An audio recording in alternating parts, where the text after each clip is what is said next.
نحمدہ ونصلی ونسلم علی رسولہ الکریم اما بعد فاعوذ باللہ من الشیطان الرجیم بسم اللہ الرحمن الرحیم عن انس قال قال رسول اللہ صلی اللہ علیہ وسلم طلب العلم فریضۃ علی کل مسلم۔ حضرت انس رضی اللہ تعالی عنہ روایت کرتے ہیں کہ نبی کریم علیہ الصلاۃ والسلام نے ارشاد فرمایا کہ علم حاصل کرنا ہر مسلمان مرد عورت کے اوپر فرض ہے۔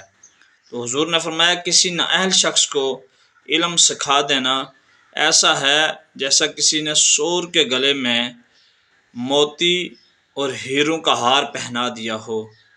تو ملا علی قاری اس حدیث کی شرح میں یہ لکھتے ہیں کہ اس علم سے مراد قرآن و حدیث کا علم ہے، ضروریات دینیہ کا علم ہے، یعنی انسان کو پتہ ہونا چاہیے جب وہ اللہ رب العزت کی وحدانیت کے اوپر ایمان لاتا ہے تو اس کو اتنا علم ہونا چاہیے کہ اللہ وحدہ لا شریک ہے۔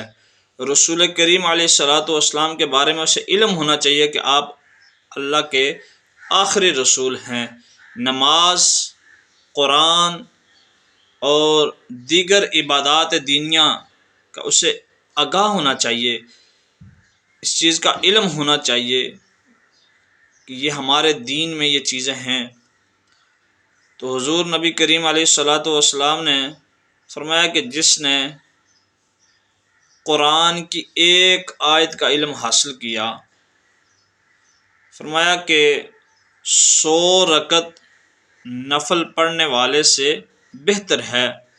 حضور نبی کریم علیہ الصلاۃ والسلام کے پاس 2 شخص حاضر خدمت ہوئے، ان میں سے ایک عابد تھا، دوسرا عالم تھا۔ تو حضور نے فرمایا کہ عابد کے اوپر زیادہ درجہ رکھتا ہے۔ فرمایا کہ عابد 100 رکعت نفل اگر رات میں پڑھتا ہے تو ایک شخص قرآن کی ایک آیت کا علم حاصل کرتا ہے تو فرمایا کہ اس کے 100 رکعت نفل پڑھنے سے اس کا علم حاصل کرنا ایک آیت کا زیادہ بہتر ہے۔ اور حضور نے فرمایا کہ عالم کا درجہ لوگوں کے اوپر یعنی عبادت گزاروں کے اوپر ایسا ہے کہ فرمایا کہ جیسا میرا درجہ ایک عام آدمی کے اوپر ہے۔ اور حضور نے دوسری مثال دی کہ جس طرح 14ویں رات کا چاند جو ہوتا ہے، فرمایا جس طرح بقیہ دن میں جو چاند نکلتا ہے، جس طرح 14ویں رات کے چاند کی چمک ہوتی ہے، اور اس مانند یعنی اس طرح مثال دی گئی ہے علم حاصل کرنے والے کی دوسرے لوگوں سے۔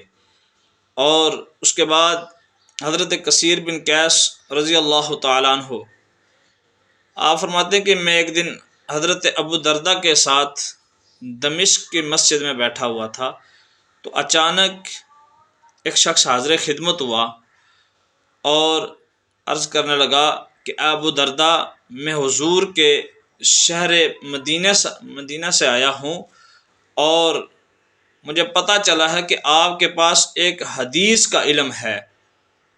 تو فرمایا کہ میرا آنے کا اور کوئی مقصد نہیں تھا، فقط میں وہ ایک حدیث کے علم کے لیے اتنا سفر کر کے مدینہ طیبہ سے دمشق پہنچا ہوں۔ تو حضرت ابو دردہ رضی اللہ تعالیٰ عنہ آپ فرماتے ہیں کہ میں نے حضور نبی کریم علیہ الصلاۃ والسلام سے سنا ہے کہ جس شخص نے علم حاصل کرنے کے لیے سفر کیا ہے تو فرمایا کہ گویا وہ شخص جنت کے راستے کے اوپر چلا ہے۔ اور حضور نبی کریم علیہ الصلاۃ والسلام نے ارشاد فرمایا کہ جو شخص دین کا علم حاصل کرنے کے لیے گھر سے نکلا اور اللہ کے نورانی فرشتے اس طالب علم کی رضا حاصل کرنے کے لیے اپنے نورانی پروں کو اس کے نیچے بچھا دیتے ہیں۔ اور کریم آقا علیہ الصلاۃ والسلام نے فرمایا کہ اس شخص کہ جتنی دیر تک وہ گھر سے مدرسہ کی طرف گیا ہے اور مدرسہ سے گھر کی طرف آیا ہے، فرمایا اگر راستے میں موت واقع ہو جاتی ہے تو اللہ کے نبی نے فرمایا کہ اس کو شہیدوں کا درجہ دیا جائے گا۔ احباب، اس لیے علم حاصل کرو۔ علم جو ہے وہ انسان کو بلند مرتبے کے اوپر لے جاتا ہے، اور جس کے پاس علم نہیں، بظاہراً اس کی آنکھیں تو ہیں لیکن حقیقت میں وہ شخص اندھا ہے۔ اور اگر علم حاصل کیا ہے تو پھر اس شخص کے لیے دین بھی دنیا بھی بہتر ہو جائے گی، اور دین کا علم بھی حاصل کریں، دنیاوی بھی علم حاصل کریں۔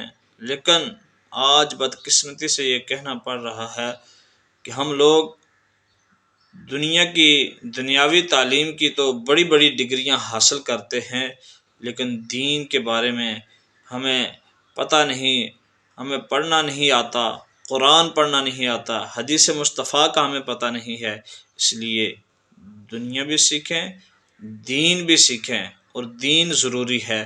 تو اہل عمل کی توفیق عطا فرمائے، ہم سب کو دین متین کو سمجھنے کی توفیق اور ہمت عطا فرمائے۔ وآخر دعوانا ان الحمد للہ رب العالمین۔